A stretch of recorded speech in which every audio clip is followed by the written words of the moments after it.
Good morning everyone. आज हम polynomials को ही आगे कंटिन्यू करेंगे। कंटिन्यू करने से पहले हमने जो प्रीवियस लेक्चर में पॉलिनोमियल्स की बेसिक इंट्रोडक्शन पढ़ी थी, हम उसका फटाफट झट से रीकैप ले लेते हैं। तो पॉलिनोमियल्स हमने किसको डिफ़ाइन किया था, कैसे डिफ़ाइन किया था। हमने कहा था पॉलिनोमियल्स क्या होता है। जैसे कि हम एक सिंपल एग्जांपल ले लेते हैं। पॉलिनोमियल्स जैसे कि हमारे पास था x² plus 2x minus 8। Polynomials कैसे डिफ़ाइन किया था, एक एक्सप्रेशन जिसमें हमारे पास वेरिएबल्स हों, जैसे कि यहाँ पे x और साथ में कोफिशिएंट्स जिनके साथ साइन प्लस माइनस हो।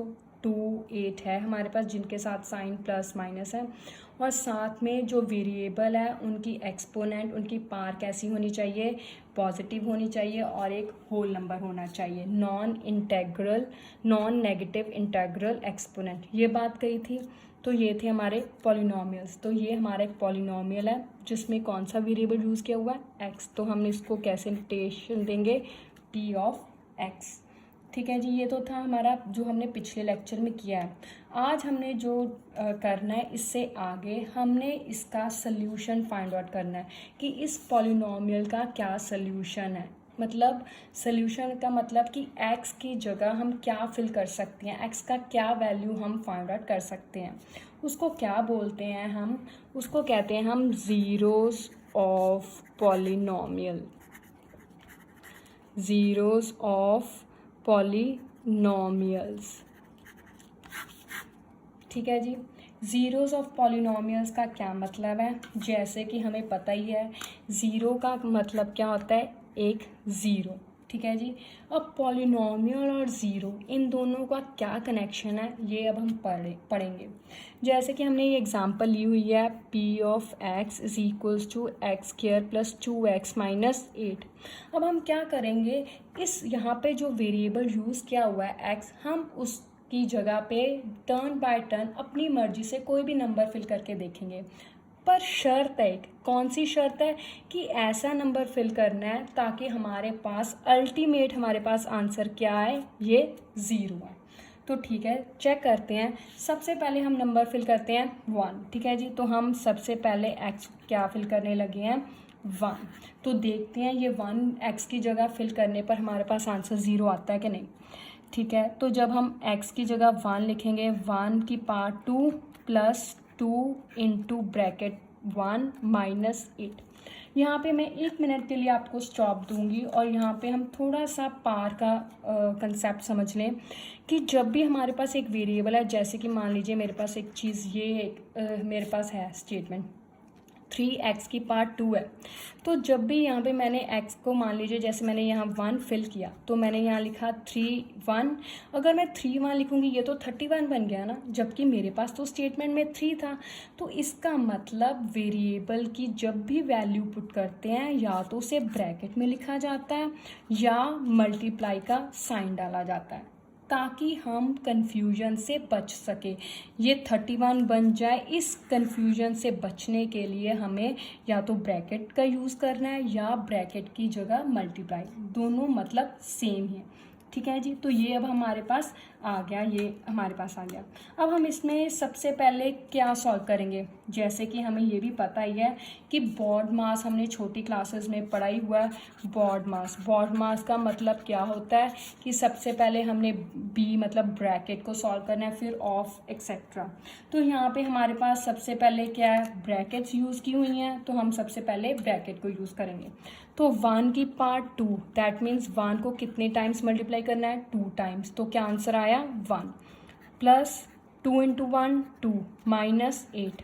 अब जैसे कि 1 और 2 दोनों सेम साइन है, जिस नंबर के आगे कोई सिंबल नहीं होता वहाँ पे हमने क्या कौन सा सिंबल लगाना है, प्लस। तो 1 सेम साइन है तो क्या करेंगे, ऐड 1 प्लस 2 3 माइनस 8। अब फिर से 3 के आगे कोई साइन नहीं है तो प्लस लगा दिया। अब अलग अलग साइन है, 3 का प्लस 8 का कौन सा साइन है, माइनस। तो दोनों के आगे डिफरेंट साइन है, तो डिफरेंट साइन होने पर हम क्या करेंगे, सब्ट्रैक्ट माइनस करेंगे। तो 8 में से 3 गए 5, और आंसर में कौन सा साइन लगता है, बड़ी रकम का। अब 3 और 8 में से कौन सा बड़ा था, 8 बड़ा था ना, तो उसका साइन क्या है, माइनस। तो आंसर में क्या आ गया, माइनस। तो देखिए जब हमने x को 1 फिल किया तो हमारे पास आंसर क्या आया -5। 0 तो नहीं आया ना, इसका मतलब अब हम 1 के अलावा कोई और नंबर फिल करके देखते हैं। हमने अपनी मर्जी से किया था तो अब अगर 1 नहीं तो कोई और नंबर फिल करते हैं। चलिए तो अब हम 1 की जगह कौन सा फिल करते हैं, 2। पहले हमने 1 फिल किया था, अब हम क्या करने लगे हैं, 2। ये याद रखिएगा जब हमने 1 फिल किया था हमारे पास आंसर कौन आया था, -5। अब देखना ये है कि 2 फिल करने पर क्या आंसर 0 आता है कि नहीं। हमारा मकसद कहाँ तक पहुँचना है, 0 आंसर लेकर आने का मकसद है, ठीक है जी। अब यहाँ पे 2 लिखूंगी, जब x = 2 तो जहाँ जहाँ पे x है पॉलिनोमियल में वहाँ मैं क्या लिखूंगी, 2। तो x2 = x की जगह 2 + 2 × 2 - 8। अब 2 की पावर 2 कितना हो गया, 4। 2 को कितने टाइम्स मल्टीप्लाई करना है, 2 टाइम्स, तो आंसर क्या आ गया, 4 + 4 - 8। 4 + 4 8 - 8, सेम डिफरेंट साइंस है तो आंसर सब्ट्रैक्ट करेंगे, 8 में से 8 गए 0। तो देखिए जब हमने x को 2 फिल किया तो हमारा आंसर क्या आ गया, 0 आ गया। तो इसका मतलब जब भी x की जिस वैल्यू को फिल करने से हमारे पॉलिनोमियल का आंसर 0 आ जाए तब हम उसे कहेंगे 0।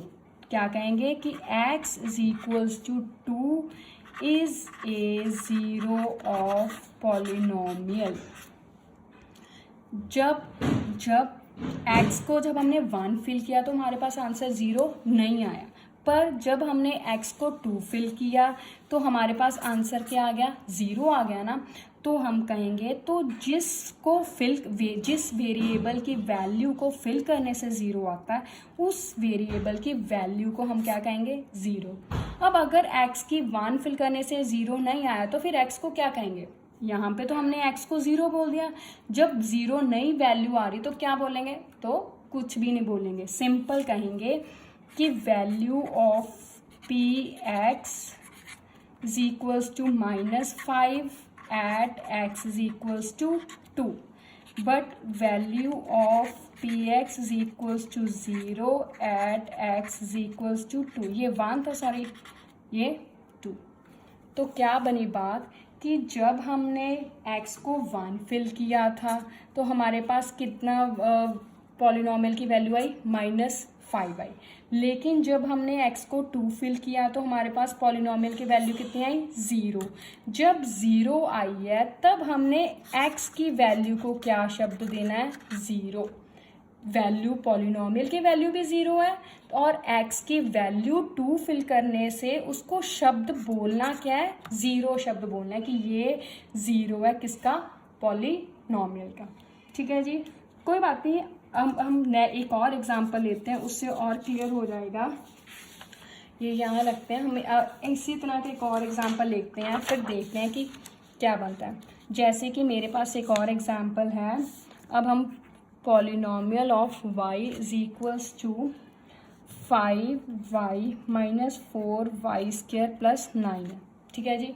और साथ में क्वेश्चन क्या है, find value of polynomial at y = 0 and 2 questions है, पहला ये, सेकंड क्या, and check whether y = -1 is a 0 of polynomial y। दोनों क्वेश्चन अल्टीमेटली सेम है, बस स्टेटमेंट्स को चेंज किया हुआ है। सबसे एक बात ज़रूरी है कि मैथमेटिक्स में सबसे ज़्यादा ज़रूरी स्टेटमेंट को समझना है, क्वेश्चन को समझना है। अगर हमें क्वेश्चन समझ आ गया ना तो समझो हमारा आधा काम तो वहीं हो गया। बहुत बार हमने ऐसे देखा है कि जब हम एग्ज़ाम में हमें एक तो पेपर की टेंशन होती है और क्वेश्चन नहीं समझ आता, जब पेपर से निकलते हैं तो हम अपने फ्रेंड्स के साथ डिस्कस करते हैं तो वो कहता है इसमें तो ये करना था, तब हम अपना माथा पकड़ के बैठ जाते कि काश हमें ये थोड़ा सा हिंट मिल जाता। इसीलिए सबसे ज़्यादा ज़रूरी क्वेश्चन को समझना है। जैसे कि पहले हमारे पास है, पहले पार्ट में क्या है कि value of polynomial at y = 0। तो हमने क्या करना है, सिंपल जहाँ जहाँ y लिखा है वहाँ वहाँ उसकी कितनी वैल्यू पुट करनी है, 0, ठीक है जी। तो y की जगह 0 पुट करूँगी, 5 इंटू 0 माइनस 4 इंटू 0 की पार्ट 2 प्लस 9। तो 5 को 0 से मल्टीप्लाई किया 0 माइनस 0 की पार्ट 2 कितना होता है 0 प्लस 9, फिर से 0 माइनस 4 को 0 से मल्टीप्लाई किया 0 प्लस 9। तो अल्टीमेटली मेरे पास आंसर कितना आ गया 9। ठीक है जी, ये सिंपल वैल्यू आ गई। ठीक है जी। अब आगे दूसरा मेरे पास उन्होंने क्या कहा है, तो हम यहाँ लिख सकते हैं कि value of P Y is equals to 9 at Y is equal to 0। जब हमने y की जगह 0 पुट किया तो हमारे पास पूरी जो एक्सप्रेशन है, पूरा पॉलिनोमियल है, उसका कितना आंसर आया सॉल्व करके 9। सिंपल, ये यहाँ पे फर्स्ट पार्ट हमारा खत्म हो गया। अब सेकंड पार्ट जो हमारा इम्पॉर्टेंट है, उसने क्या है, check whether y is equals to -1 is a zero of polynomial y। आप इस ज़ीरो के शब्द से कंफ्यूज मत होइएगा। देखिए हमने सिंपल क्या करना है, अब हमने पहले जहाँ पे 0 पुट किया था, अब हमने y की जगह कितना पुट करना है -1, बस ये काम करना है। तो चलिए पुट करते हैं, y की जगह -1, 5 इंटू -1 माइनस 4 इंटू -1 की पार्ट 2 प्लस 9। तो 5 को 1 से मल्टीप्लाई किया 5, यहाँ पे 5 के आगे sign plus, plus minus minus, आगे 4 वैसे ही। पहले ब्रैकेट को सॉल्व किया, -1 इंटू -1, 1 को 1 से मल्टीप्लाई किया 1, माइनस माइनस प्लस, तो आंसर कितना आ गया मेरे पास प्लस प्लस 9। ठीक है जी। फिर से सॉल्व करें, 4 1 ज़ा 4, साइन को साइन से मल्टीप्लाई करते हैं, नंबर को नंबर से। 4 को 1 से मल्टीप्लाई किया 4, अब माइनस प्लस माइनस प्लस 9। अब ये दोनों के सेम साइन है तो दोनों को क्या करेंगे, ऐड। सेम साइन वाले नंबर्स हमेशा ऐड, डिफरेंट साइन वाले नंबर्स हमेशा क्या करने हैं, सब्ट्रैक्ट।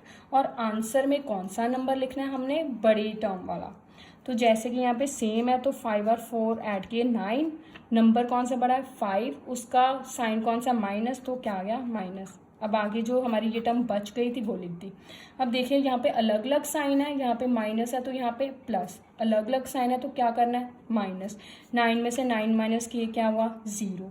अब जब हमने y को -1 फिल किया तो हमारे पास आंसर क्या आ गया 0। जब अल्टीमेटली हमारे पास यहाँ पे वैल्यू 0 आ गई तो हम लिख सकते हैं कि value of P Y is equal to 0 at y is equals to -1। -1 fill करने पर पूरे एक्सप्रेशन की वैल्यू कितनी आ गई मेरे पास 0। जब 0 आ गई तो y की वैल्यू को, ध्यान से मैं दोबारा से रिपीट कर रही हूँ, y की वैल्यू को हम कौन से शब्द से बुलाएंगे 0। तब हम कहेंगे कि y is equals to -1 is a zero of polynomial. ठीक है जी। आई होप अब तो बिल्कुल क्लियर हो गया होगा दूसरे एग्जाम्पल से। चलिए अब हमने अब तक जो क्वेश्चन किया 0 में हमें उन्होंने टर्म दी होती थी और साथ में ये भी बताया होता था दोनों एग्जाम्पल्स में कि हमने वेरिएबल की जगह कौन सी वैल्यू पुट करनी है। अब हम आगे चलते हैं जिसमें उन्होंने हमें सिंपल कहा है कि क्वेश्चन है find 0 of P X is equals to X plus 5। Simple सा क्वेश्चन है। अब इसमें उन्होंने हमें वेरिएबल x दिया पर इसमें उसने हमें ये नहीं बताया कि वेरिएबल की जगह हमने कौन सी वैल्यू पुट करनी है, किसको पुट करके आंसर 0 लाना है।